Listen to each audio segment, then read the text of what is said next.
তোমরা দেখছো all India rankers YouTube channel. তোমাদের জন্য অত্যন্ত গুরুত্বপূর্ণ নিউজ, যেটা হচ্ছে ডব্লিউপি কলকাতা পুলিশ এক্সাম। তোমরা যারা যারা ফর্ম ফিল আপ করেছো, তোমাদের জন্য অত্যন্ত গুরুত্বপূর্ণ নিউজ আসছে। তোমাদের আগামী 2 থেকে 3 মাসের মধ্যে তোমাদের এক্সাম হয়ে যাবে, যেটা কলকাতা পুলিশ কনস্টেবল এবং ডব্লিউপি কনস্টেবল, এছাড়া আগের পেন্ডিং যেটা আছে তোমাদের জেল পুলিশ কনস্টেবল। এই সমস্ত পরীক্ষার জন্য তোমরা যদি এখনও পর্যন্ত প্রস্তুতি তোমরা ঠিকঠাক নিয়ে না রেখে থাকো, তাড়াতাড়ি তোমরা আগের বছরের কোশ্চেনগুলো আমাদের ভিডিওর প্লেলিস্টে পেয়ে যাবে। আমাদের চ্যানেল অল ইন্ডিয়া র্যাঙ্কার্সে চলে যাবে, প্লেলিস্ট অফ করা আছে, সেগুলো সব দেখে নেবে। আশা করি পিওয়াইকিউ ওর মধ্যে থেকে তোমরা 50% হলেও তোমরা কমন পেয়ে যাবে, ঠিক আছে। আর 50% কিন্তু নিত্য নতুন কোশ্চেন হবে, যেগুলো কারেন্ট অ্যাফেয়ার্স বেসড হবে এবং অন্যান্য এক্সাম তোমাদের স্ট্র্যাটেজিকে সম্পর্কিত হবে, ঠিক আছে। তো আশা করি তোমরা 50%-এর ওপর তোমরা আগের বছরের প্রিভিয়াস ইয়ার কোশ্চেনগুলো করলে কিন্তু তোমরা সব কিছু কমন পেয়ে যাবে। আর সেইগুলো প্লেলিস্ট আমাদের ডিসক্রিপশানে দেওয়া আছে। আর আমরা কিন্তু এক একটা কোশ্চেনের সাথে সাথে তার ডিটেলস সলিউশনও আমরা প্রোভাইড করি তোমাদেরকে, সেটা তোমরা ক্লাস দেখলেই বুঝতে পারবে, ঠিক আছে। তো দেরি না করে তাড়াতাড়ি আমাদের চ্যানেলে সব প্লেলিস্ট করা আছে, দেখে নেবে। যারা ক্লার্কশিপ এক্সাম দেবে আর রেল এসএসসি এক্সাম দেবে, তোমাদের জন্য হাতে মাত্র 2 মাস আছে, খুব একটা বেশি সময় নেই। ক্লার্কশিপও মোটামুটি 3 মাস আছে, আর রেল এসএসসি দিতে গেলে তোমাদের কিন্তু আর 2 মাস মতো টাইম আছে, 2-2.5 মাস। তো তাড়াতাড়ি তোমরা ক্লাসগুলো সব দেখতে থাকো, যাতে তোমরা পরীক্ষার জিকের কোশ্চেন থেকে তোমরা প্রায় 80%-এর কাছে কমন পেতে পারো, ঠিক আছে। তো তাড়াতাড়ি ক্লাসগুলো শুরু করি। আজকে আমাদের যে ক্লাস রয়েছে, যেটা হচ্ছে তোমরা দেখতে পাচ্ছ, এখান থেকে আমরা আজকে ক্লাস আমাদের শুরু করব। তো আমাদের ফার্স্ট কোশ্চেন এখান থেকে শুরু করব। এর আগেও কিন্তু আমরা ক্লাস দিয়ে দিয়েছি, সেগুলো কিন্তু তোমরা এখানে দেখতে পাচ্ছ স্ক্রিনে। এর আগে কিন্তু এই ধরনের ক্লাসগুলো সব দিয়ে দিয়েছি। তাড়াতাড়ি তোমরা যাও আমাদের ইউটিউব চ্যানেলে এবং তোমরা সেখানে কিন্তু সমস্ত ক্লাসগুলো দেখতে পাবে। আচ্ছা, আজকের কোশ্চেন যেখান থেকে শুরু হচ্ছে আমাদের first question, doctor B.R.. Ambedkar Hindu পবিত্র গ্রন্থ জনসমক্ষে পুড়িয়ে দিয়েছিলেন, ঠিক আছে। সেই গ্রন্থটা কোনটা? ভগবদ্গীতা, মনুস্মৃতি, সুলভসূত্র নাকি বেদ? তো রাইট অ্যান্সার হবে কিন্তু মনুস্মৃতি। মনুস্মৃতি হলো সেই পবিত্র গ্রন্থ যেটা কিন্তু ডক্টর বি.আর. আম্বেদকর তিনি এটি জনসমক্ষে পুড়িয়ে দিয়েছিলেন, ঠিক আছে। চলো পরের প্রশ্ন আছে আমাদের সেকেন্ড। কংগ্রেস কোন বছরে পূর্ণ স্বরাজ্যের সিদ্ধান্ত নিয়েছিল? কংগ্রেস কোন বছরে পূর্ণ স্বরাজ্যের সিদ্ধান্ত নিয়েছিল? 1928, 1929, 1930, 1931। তো এটা যেটা রাইট অ্যান্সার হবে 1929 সালে কিন্তু কংগ্রেস যেটা পূর্ণ স্বরাজের যে সিদ্ধান্ত সেটাকে কিন্তু কংগ্রেস নিয়েছিল, ঠিক আছে। আর এটা কিন্তু তোমাদের মুসলিম লীগের সম্ভবত লাহোর অধিবেশনে, ঠিক আছে, 1929-এ। আচ্ছা, পরের কোশ্চেন কী আছে? হিন্দু কলেজ প্রতিষ্ঠিত হয়েছিল কত খ্রিস্টাব্দে? হিন্দু কলেজ প্রতিষ্ঠিত হয়েছিল কত খ্রিস্টাব্দে? 1817, 1820, 1832 নাকি 1857? তো হিন্দু কলেজ যেটা রাইট অ্যান্সার হবে 1817 সালে কিন্তু হিন্দু কলেজ প্রতিষ্ঠা হচ্ছে। তো পরে হিন্দু কলেজ এটা হচ্ছে কিন্তু পরের কোশ্চেনে যাওয়ার আগে এই কোশ্চেনটা বলে রাখি যে হিন্দু কলেজ কিন্তু যেটা তোমাদের 1817 সালে ডেভিড হেয়ার কিন্তু প্রতিষ্ঠা করছে। আর পরবর্তীকালে কিন্তু এই ডেভিড হেয়ার এই স্কুল বুক অফ সোসাইটি, যেটা কিন্তু ডেভিড হেয়ার তিনি কিন্তু এটাও প্রতিষ্ঠা করেছিলেন, ঠিক আছে, সম্ভবত 1818-তে। তো 1818-তেই কিন্তু হিন্দু কলেজ এটা তোমাদের স্কুল বুক সোসাইটি তিনি প্রতিষ্ঠা করছেন। আর 1817-তে হিন্দু কলেজ প্রতিষ্ঠা করছেন ডেভিড হেয়ার। পরবর্তী কোশ্চেন, গদর পার্টি কাকে হত্যা করার চক্রান্ত করেছিল? আচ্ছা, প্রথমে বলে রাখি যে গদর পার্টি যেটা হচ্ছে লালা হরদয়াল এর প্রতিষ্ঠাতা ছিলেন গদর পার্টি। তো এই পার্টি কাকে হত্যা করার চক্রান্ত করেছিলেন? কিংসফোর্ড, হার্ডিঞ্জ নাকি টেগার্ট নাকি নর্থব্রুক? তো রাইট অ্যান্সার হবে কিন্তু হার্ডিঞ্জ। লর্ড হার্ডিঞ্জকে তিনি এই পার্টিটা হত্যা করার চক্রান্ত করেছিল, ঠিক আছে। আর গদর শব্দের অর্থ কিন্তু বিপ্লব, ঠিক আছে। আচ্ছা, পরের কোশ্চেন কী আছে? পরের কোশ্চেন আছে আমাদের, ভারতীয় জাতীয় কংগ্রেসের প্রথম অধিবেশন কোথায় হয়েছিল? অত্যন্ত গুরুত্বপূর্ণ। ভারতের জাতীয় কংগ্রেসের প্রথম অধিবেশন হয়েছিল কলকাতা, বোম্বে, মাদ্রাজ নাকি পুনে? তো রাইট অ্যান্সার হবে কিন্তু মুম্বাই, যেটা বোম্বেতে হয়েছিল, মহারাষ্ট্রের। তো 1885 সালে কিন্তু ভারতের জাতীয় কংগ্রেস কিন্তু প্রতিষ্ঠা হচ্ছে, এটা কিন্তু মাথায় রাখবে, 1885, ঠিক আছে। আচ্ছা, কোথায় হচ্ছে না বোম্বাইতে, যেটা হচ্ছে গোকুল দাস তেজপাল সংস্কৃত কলেজে, ওকে, এটা কিন্তু মনে রাখবে তোমরা। আর যদি আমরা বলি হিউম এর প্রতিষ্ঠা করছে, আর ডাফিন হচ্ছে সেই সময়কার কিন্তু গভর্নর ছিলেন, ওকে। চলো, এক্সট্রা পয়েন্ট অনেক কিছু বলে দিলাম। আর তোমাদের যদি ভালো লাগে অবশ্যই আমাদের ইউটিউব চ্যানেল এখনই সাবস্ক্রাইব করে নাও। এখানে অত্যন্ত গুরুত্বপূর্ণ চাকরি পরীক্ষার প্রস্তুতির জন্য তোমরা এসএসসি, সিজিএল, রেল, সিএইচএসএল সমস্ত এক্সামের প্রিপারেশান এখানে সব কিছু পেয়ে যাবে। সিএইচএসএলের যে অ্যান্সার কি সেটা আসলে কিন্তু আমরা প্রোভাইড করে দেবো সম্পূর্ণ বাংলা ভাষাতে। সুতরাং এখনই চ্যানেলটি সাবস্ক্রাইব করে নাও এবং টেলিগ্রাম চ্যানেলে জয়েন হয়ে যাও, যেটা আমাদের ভিডিও ডেসক্রিপশন বক্সে দেওয়া আছে, ঠিক আছে। আর পিডিএফগুলোও এখানে তোমরা পেয়ে যাবে, ঠিক আছে। চলো পরের কোশ্চেন আমাদের কী আছে দেখে নিই। পরবর্তী কোশ্চেন আছে, পিএন ঠাকুর ছদ্মনামে ভারত থেকে বিদেশে পাড়ি দিয়েছিলেন কে? পিএন ঠাকুর ছদ্মনামে কে ভারত থেকে বিদেশে গিয়েছিলেন? তিনি কি? অর্থাৎ তোমরা সকলে জানো। আচ্ছা, আমি বলছি অপশানগুলো আছে রাসবিহারী ঘোষ, সুভাষচন্দ্র বসু, রাসবিহারী বসু নাকি লালা হরদয়াল। তো পিএন ঠাকুর ছদ্মনামটি কার ছিল? রাসবিহারী বসুর ছদ্মনাম ছিল হচ্ছে পিএন ঠাকুর, তিনি ভারত থেকে বিদেশে গিয়েছিলেন। ঠিক আছে, রাসবিহারী ঘোষ কিন্তু নয়, ভালো করে মাথায় রাখবে, রাসবিহারী বসু কিন্তু। ওকে, চলো পরের কোশ্চেনে চলে যায়। জাতীয় কংগ্রেস প্রতিষ্ঠার সময় ভাইসরয় কে ছিলেন? আমি একটু আগেই ডিসকাস করে দিলাম, ওই যে জাতীয় কংগ্রেস 1885 সালে প্রতিষ্ঠা হচ্ছে, কোথায় না বোম্বাইতে। আচ্ছা, বলেছে যে ভাইসরয় কে ছিল? Lord Minto, Lord Dufferin, Lord Bentinck না লর্ড মেকলে? একটু আগেই বললাম লর্ড ডাফরিন কিন্তু জাতীয় কংগ্রেসের সময় ভারতের ভাইসরয় তিনি কিন্তু ছিলেন। ওকে, চলো পরের কোশ্চেন আছে। প্রার্থনা সমাজ কে প্রতিষ্ঠা করেন? প্রার্থনা সমাজ প্রতিষ্ঠা করেন রাজা রামমোহন রায়, কেশবচন্দ্র সেন, আত্মারাম পাণ্ডুরং নাকি বিদ্যাসাগর? তো প্রার্থনা সমাজ কিন্তু আত্মারাম পাণ্ডুরং তিনি কিন্তু প্রতিষ্ঠা করছেন প্রার্থনা সমাজ। পরবর্তী কোশ্চেন আছে 9 নাম্বার। ভার্নাকুলার প্রেস অ্যাক্ট এটি কত সালে চালু হয়েছিল? কত সালে? 1876, 1878, 1880 নাকি 1884? তো ভার্নাকুলার প্রেস অ্যাক্ট এটা 1878 সালে প্রতিষ্ঠা হচ্ছে। 1878 সালে ভার্নাকুলার প্রেস অ্যাক্ট প্রতিষ্ঠা করছে। কে করছে? Lord Ripon. Okay, Lord Ripon vernacular press act প্রতিষ্ঠা করছে 1878। আর ফ্যাক্টরি আইনে কিন্তু তিনি প্রতিষ্ঠা করেছিলেন। পরবর্তী কোশ্চেন, 1878 সালে ভারতের জাতীয় কনফারেন্সের প্রবক্তা কে ছিলেন? 1878 সালে ভারতের জাতীয় কংগ্রেসের যে প্রবক্তা তিনি কে ছিলেন? সুরেন্দ্রনাথ বন্দ্যোপাধ্যায়, দ্বারকানাথ ঠাকুর, দাদাভাই নৌরোজি নাকি রামগোপাল ঘোষ? তো উত্তর হবে কিন্তু সুরেন্দ্রনাথ বন্দ্যোপাধ্যায়, তিনি 1878 সালে ভারতের জাতীয় কনফারেন্সের প্রবক্তা ছিলেন কিন্তু। ওকে, চলো পরের কোশ্চেন আমাদের আছে একটা বিদ্রোহ থেকে, যেটা হচ্ছে কুকা বিদ্রোহ। তার যে নেতা তিনি কে ছিলেন? অর্থাৎ কুকা বিদ্রোহের নেতাকে, যেটা হচ্ছে গুরু রাম সিং, স্বামী বিবেকানন্দ, মঞ্জু সাহু, দয়ানন্দ সরস্বতী। তো স্বামী দয়ানন্দ তো কখনোই ছিলেন না। আচ্ছা, কুকা বিদ্রোহের যিনি নেতা ছিলেন তিনি কিন্তু গুরু রাম সিং হচ্ছে আমাদের এ রাইট অ্যান্সার হবে।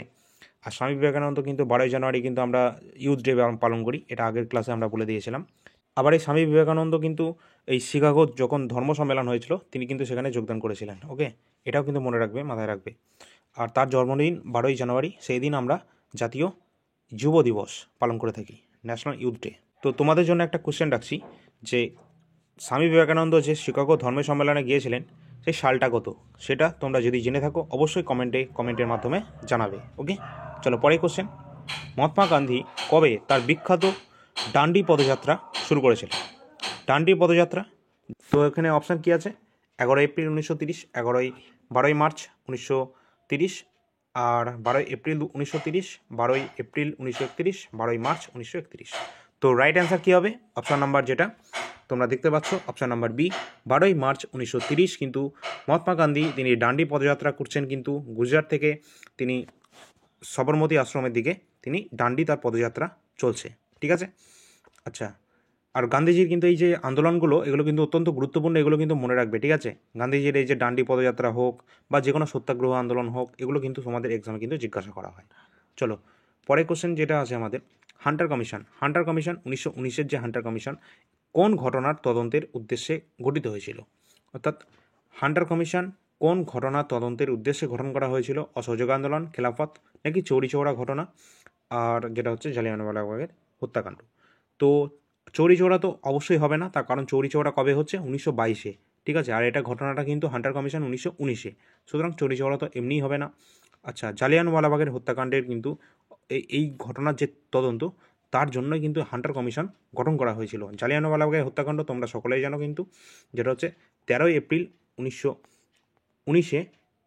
1919-এ কিন্তু যে পাঞ্জাবে তোমাদের অমৃতসরের যে একটা ঘেরাও যে অঞ্চল ছিল সেখানে কিন্তু একটাই মাত্র গেট ছিল, সেই গেট দিয়ে কিন্তু একটাই মাত্র কিন্তু সেখানে গেট ছিল, আর সেখানে প্রচুর মানুষের জমায়েত হয়েছিল এবং সেখানকার ইংরেজ এক যে অফিসার ছিলেন তিনি কিন্তু নির্বিচারে একবারে গুলি চালিয়ে দিয়েছিলেন সমস্ত জনগণের ওপরে। ঠিক আছে, তো একটা অত্যন্ত মানে একদম হত্যাকাণ্ড হয়েছিল, যেটা বিরুদ্ধে হান্টার কমিশন এই ঘটনার তদন্তের উদ্দেশ্যে কিন্তু গঠন করা হয়েছিল 1919-এ। ঠিক আছে, আচ্ছা পরের কোশ্চেন, সুভাষচন্দ্র বসু কত সালে ছদ্মবেশে গৃহত্যাগ করেছিলেন? সুভাষচন্দ্র বসু কত সালে ছদ্মবেশে তিনি গৃহত্যাগ করছেন? 1940, 1941, 1942 নাকি 1945? তো রাইট অ্যান্সার হবে যেটা 1941 সালে সুভাষচন্দ্র বসু তিনি ছদ্মবেশে গৃহত্যাগ করছেন, ঠিক আছে। আচ্ছা, তোমাদের জন্য একটা কোশ্চেন আর একটা কোশ্চেন রাখছি, সুভাষচন্দ্র বসু ছদ্মনামগুলো কী কী ছিল, অবশ্যই যদি তোমরা জানতে পারো অবশ্যই সেটা কমেন্টের মাধ্যমে জানাবে। ওকে, চলো পরের কোশ্চেন কী আছে, খিলাফত আন্দোলনের উদ্দেশ্য কী ছিল? খিলাফত আন্দোলনের উদ্দেশ্য কী ছিল? ব্রিটিশদের ভারত থেকে উৎখাত করা, তুর্কি সাম্রাজ্যের রক্ষণাবেক্ষণ এবং খলিফার মর্যাদা পুনরুদ্ধার করা, ভারতীয় মুসলমানদের জন্য পৃথক রাষ্ট্রের গঠন, নাকি প্রশাসনে ভারতীয় মুসলিমদের জন্য সুবিধা আদায় করা? তো এটার যেটা রাইট অ্যান্সার হবে অবশ্যই তুর্কি সাম্রাজ্যের রক্ষণাবেক্ষণ এবং খলিফার মর্যাদার পুনরুদ্ধারের উদ্দেশ্যে কিন্তু এই খিলাফত আন্দোলন এটা কিন্তু হয়েছিল, এটাই কিন্তু তার উদ্দেশ্য ছিল, মূল উদ্দেশ্য। চলো পরের কোশ্চেন, অ্যানি বেসান্ত কোন পত্রিকা প্রকাশ করতেন? অর্থাৎ অ্যানি বেসান্ত তিনি কোন পত্রিকা প্রকাশ করতেন? কমনওয়েলথ, নাকি তোমাদের ভারত কথা, নবজীবন, ইয়ং ইন্ডিয়া? তো এটার যেটা রাইট অ্যান্সার হবে, তিনি কিন্তু কমনওয়েলথ এই পত্রিকা তিনি প্রকাশ করতেন, শ্রীমতী অ্যানি বেসান্ত। ওকে, চলো নেক্সট। আর ইনি কিন্তু ভারতের জাতীয় কংগ্রেসের একজন তিনি কিন্তু সদস্য ছিলেন, প্রথম মহিলা সদস্য ছিলেন কিন্তু, ঠিক আছে, ভারতের জাতীয় কংগ্রেসের প্রথম মহিলা। আচ্ছা, পরের কোশ্চেন আছে, কে শিবাজি উৎসবের আয়োজন করেছিলেন? শিবাজি উৎসবের আয়োজন কে করেছিলেন? অত্যন্ত গুরুত্বপূর্ণ, বারবার কিন্তু পরীক্ষায় এটা জিজ্ঞাসা করা হয়। তো সাভারকর, লালা লাজপত রায়, বা গঙ্গাধর তিলক, নাকি জ্যোতিবা ফুলে? তো এটা যেটা রাইট অ্যান্সার হবে বাল গঙ্গাধর তিলক, তিনি কিন্তু শিবাজি উৎসবের আয়োজন কিন্তু করতেন। আচ্ছা, পরের কোশ্চেন কী আছে, বারদৌলি সত্যাগ্রহের নেতা কে ছিলেন? বারদৌলি সত্যাগ্রহের নেতা ছিলেন কে? সর্দার প্যাটেল, গান্ধীজি, বিনোবা ভাবে, নাকি রাজগুরু? তো এটা যেটা রাইট অ্যান্সার হবে সর্দার বল্লভভাই প্যাটেল, তিনি কিন্তু বারদৌলি সত্যাগ্রহে কিন্তু নেতা ছিলেন। আর এই যে সর্দার উপাধিটা দেওয়া হয়েছে না বল্লভভাই প্যাটেলকে, তো এটা কে দিয়েছিল? এটা কিন্তু এই বারদৌলি সত্যাগ্রহ আন্দোলনের সময় সেখানকার মহিলারা কিন্তু এই সর্দার উপাধিটা এই বল্লভভাই প্যাটেলকে দিয়েছিলেন, ঠিক আছে, ওই জন্য তার নাম সর্দার বল্লভভাই প্যাটেল। আচ্ছা, পরের কোশ্চেন কী আছে, পরের কোশ্চেন আছে কিন্তু এটাও কিন্তু আমি যেটা পয়েন্টটা বললাম যে কারা দিয়েছিল এই সর্দার উপাধিটা, এটা কিন্তু পরীক্ষায় অনেকবার জিজ্ঞাসা করা হয়েছে, চাইলে তোমরা এসএসসি এবং রেলের আগের বছরের প্রশ্ন দেখতে পারো। আচ্ছা, কংগ্রেসের কোন অধিবেশনে নরমপন্থী এবং চরমপন্থী গোষ্ঠী মিলে যায়? এই কোশ্চেনটা কিন্তু আমরা আগের দিন করিয়েছিলাম, ঠিক আছে, আগের দিন করেছিলাম বিভাজন, আজকে হচ্ছে তোমাদের পুনরায় মিলে যাওয়া, ঠিক আছে। তো পুনরায় মিলে যাচ্ছে কোন অধিবেশনে? 1916, 1920, 1921, না 1922? তো এটা যেটা রাইট অ্যান্সার হবে সেটা হচ্ছে তোমাদের 1916 লখনৌ অধিবেশনে কংগ্রেসের নরমপন্থী এবং চরমপন্থী এই গোষ্ঠী দুটো যখন ভেঙে গিয়েছিল, এটা পুনরায় কিন্তু আবার যুক্ত হয়ে যায় 1916 লখনৌ অধিবেশনে। আচ্ছা, পরের কোশ্চেন কী আছে, কোন কারণে মহাত্মা গান্ধীর প্রথম সত্যাগ্রহ আন্দোলন শুরু করেছিলেন? কোন কারণে মহাত্মা গান্ধী প্রথম সত্যাগ্রহ আন্দোলন শুরু করেছিলেন? 1919-এ। তো 1919-এর সংস্কারের সীমাবদ্ধতা, রাওলাট আইন, জালিয়ানওয়ালাবাগ হত্যাকাণ্ড, নাকি তুর্কি প্রতি ব্রিটিশ নীতি? তো এটার যেটা রাইট অ্যান্সার হবে সেটা হচ্ছে তোমাদের রাওলাট আইন। 1919-এর যে রাওলাট আইন, তারই কারণে মহাত্মা গান্ধী তার সত্যাগ্রহ আন্দোলন কিন্তু শুরু করেছিলেন 1919-এ। ওকে, চলো পরবর্তী কোশ্চেন কী আছে, পরবর্তী কোশ্চেন আছে আমাদের, দিল্লি লালকেল্লায় আজাদ হিন্দ ফৌজের সেনাপতিদের যে বিচার শুরু হয় সেটা কত সালে? সালটা 1945, 1946, 1944, না 1947? তো এটা যেটা রাইট অ্যান্সার হবে 1945 সালে লালকেল্লায় আজাদ হিন্দ ফৌজের যে সেনাপতিদের বিচার কার্য কিন্তু শুরু হয়েছিল। আচ্ছা, পরের কোশ্চেন কী আছে, পরের কোশ্চেন আছে আমাদের, অল ইন্ডিয়া হরিজন সংঘ এটা কে প্রতিষ্ঠা করেছিল? মহাত্মা গান্ধী, ডক্টর বি আর আম্বেদকর, জগজীবন রাম, নাকি বিনোবা ভাবে? তো এটা যেটা অল ইন্ডিয়া হরিজন মানেই কিন্তু এখানে কিন্তু মহাত্মা গান্ধী অ্যান্সার হবেই হবে, তোমরা এটা সকলেই জানো। তো মহাত্মা গান্ধী আমাদের অ্যান্সার হবে, অল ইন্ডিয়া হরিজন সংঘ তিনি কিন্তু প্রতিষ্ঠা করেছিলেন। পরের কোশ্চেন আমাদের আছে, কোন ভারতীয় প্রথম আইসিএস হয়েছিলেন? অর্থাৎ কোন ভারতীয় প্রথম আইসিএস হয়েছিলেন কে? এখানে কিন্তু হয়েছিলেন আমাদের বাংলা থেকেই একজন বাঙালি, যিনি সত্যেন্দ্রনাথ প্রসন্ন সিংহ, সুভাষচন্দ্র বসু, সত্যেন্দ্রনাথ ঠাকুর, বিদ্যাসাগর। আর তিনি কিন্তু আমাদের রবীন্দ্রনাথ ঠাকুরেরই এক দাদা। তিনি কে? তিনি হলেন সত্যেন্দ্রনাথ ঠাকুর। সত্যেন্দ্রনাথ ঠাকুরই কিন্তু প্রথম আইসিএস এক্সাম ক্র্যাক করেছিলেন এবং তিনি প্রথম আইসিএস যে অফিসার তিনি হয়েছিলেন। আচ্ছা, ভারতীয় আইসিএস অফিসার। আচ্ছা, পরের কোশ্চেন, ইউনিভার্সিটি অ্যাক্ট কোন ভাইসরয়ের আমলে এটা চালু হয়েছিল? তো ইউনিভার্সিটি অ্যাক্ট এটা কোন ভাইসরয়ের আমলে চালু হয়েছিল? Lord Curzon, Lord Canning, Lord Dufferin, Lord Elgin? তো রাইট অ্যান্সার হবে লর্ড কার্জন। লর্ড কার্জনের আমলে কিন্তু ইউনিভার্সিটি অ্যাক্ট এটা এই ভাইসরয় লর্ড কার্জনের আমলে কিন্তু স্টার্ট হয়েছিল। পরবর্তী এবং আজকে আমাদের শেষ কোশ্চেন আছে, Nehru is a patriot while Jinnah is a politician. অত্যন্ত গুরুত্বপূর্ণ, এটা কিন্তু বারবার অনেক পরীক্ষায় জিজ্ঞাসা করা হয়েছে। উক্তিটা কি বলা হয়েছে, Nehru is a patriot while Jinnah is a politician. এই কথা কে বলেছিলেন বা এই উক্তিটি কার? মহাত্মা গান্ধী, স্যার মোহাম্মদ ইকবাল, মৌলানা আজাদ, আব্দুল গফ্ফর খান। তো অ্যান্সার হয়ে যাবে option number B, sir Mohammad Iqbal এই কথাটি কিন্তু বলেছিলেন বা এই উক্তিটি কিন্তু তার ছিল। উক্তিটি কি ভালো করে আরেকবার বলে দিচ্ছি, Nehru is a patriot while Jinnah is a politician. এই উক্তিটি কিন্তু তার ছিল। অত্যন্ত গুরুত্বপূর্ণ উক্তি এবং ইম্পর্টেন্ট উক্তি, যেটা বারবার কিন্তু তোমাদের বিভিন্ন এক্সামে কিন্তু জিজ্ঞাসা করা হয়। তো এই ছিল আজকের আমাদের 25টা কোশ্চেন। যদি তোমাদের ভালো লেগে থাকে অবশ্যই লাইক করবে, আর তোমরা যদি নতুন হয়ে থাকো আমাদের চ্যানেলে তো অবশ্যই চ্যানেলটি এখনই সাবস্ক্রাইব করে নাও। যদি না করে থাকো এখানে তোমাদেরই লস হবে, কারণ এই ধরনের চ্যানেল তোমরা পাবে না তো বটেই, আর যদিও পাও সেগুলো কিন্তু সব পেইড কন্টেন্ট, ঠিক আছে? তো আমরা সম্পূর্ণ ফ্রি কন্টেন্ট তোমাদের প্রোভাইড করছি। তো তোমরা এর বেশিরভাগ লাভটা উঠাও এবং তোমাদের বন্ধুদের সাথে শেয়ার করো, যারা জানতে পারছে না, যারা প্রিপারেশান নিতে পারছে না প্রতিযোগিতামূলক পরীক্ষার। তো তাদেরকে বলো এই চ্যানেলটি ফলো করতে এবং সাবস্ক্রাইব করে নাও চ্যানেলটিকে এখনই। আর যদি কোনো কিছু জানতে ইচ্ছা হয় বা কোনো কিছু কোশ্চেন থেকে থাকে তোমাদের, অবশ্যই সেটা কমেন্টের মাধ্যমে তোমরা দিয়ে দাও। অ্যান্সার তোমরা 2 ঘন্টার মধ্যে পেয়ে যাবে। আমাদের টিম তোমাদের 2 ঘন্টার মধ্যে অ্যান্সার দিয়ে দেবে। তো আমাদের টেলিগ্রাম চ্যানেলেও জয়েন হতে পারো, সেখানেও তোমরা পিডিএফগুলো পেয়ে যাবে এবং গুরুত্বপূর্ণ যে এক্সামের নোটিফিকেশান হোক বা যে তোমাদের অ্যাডমিট কার্ড হোক, সব কিছু খবরাখবর ওখানে কিন্তু সব কিছু তোমরা জানতে পারবে, ঠিক আছে?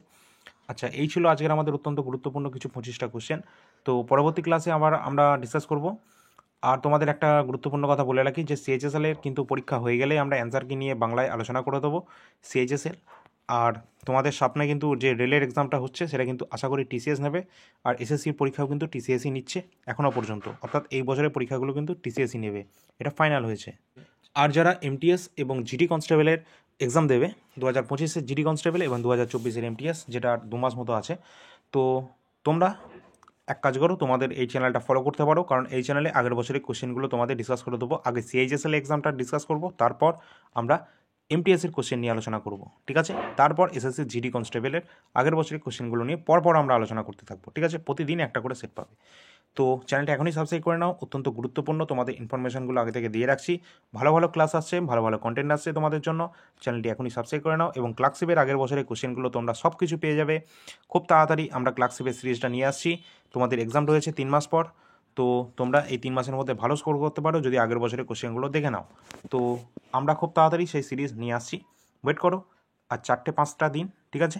5টা দিন ওয়েট করো, তারপরে সব কিছু তোমরা ইনফরমেশন পেয়ে যাবে, ঠিক আছে? এখনই সাবস্ক্রাইব করে রাখো চ্যানেলটা এবং ভালো লাগলে অবশ্যই লাইক শেয়ার করবে, বন্ধুদের সাথে শেয়ার করবে। চলো পরবর্তী ক্লাসে আবার দেখা হবে, এখন এই পর্যন্ত, ধন্যবাদ।